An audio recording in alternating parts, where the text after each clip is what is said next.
When you smell a rat, you want to get to the bottom of it.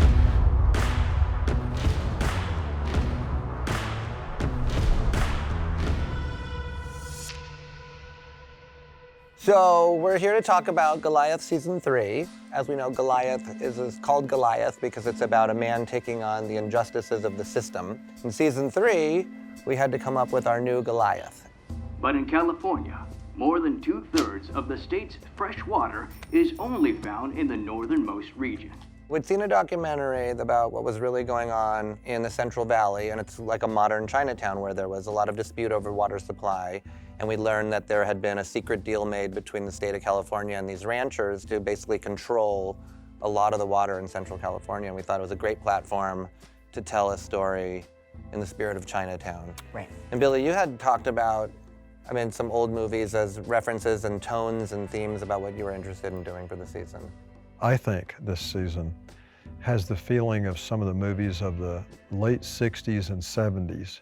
You know, a movie that Paul Newman or Steve McQueen or Nicholson or one of those guys might have been in, you know. And also this Central Valley thing. You get to see a different part of California than you normally see in a movie or a show. You get that sort of Grapes of Wrath, you know, very stark and weird and beautiful at the same time. There's a part of Billy that just wants to escape what happened last season, just as far away as possible, so he could just go a little bit off the radar up here. I was always confused when anybody would say that I didn't win last season because I thought I did win, maybe not emotionally, but the great movies didn't sew everything up tight at the end. You know, at the end of Casablanca, Bogart wasn't on the plane with Ingrid Bergman. Right. You know what I mean? I don't find it interesting to tie everything up neatly.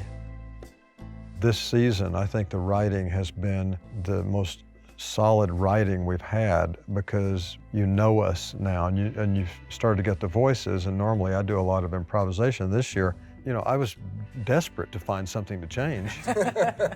And I would, you know, read the scene that day and I go, yeah, well, that's great.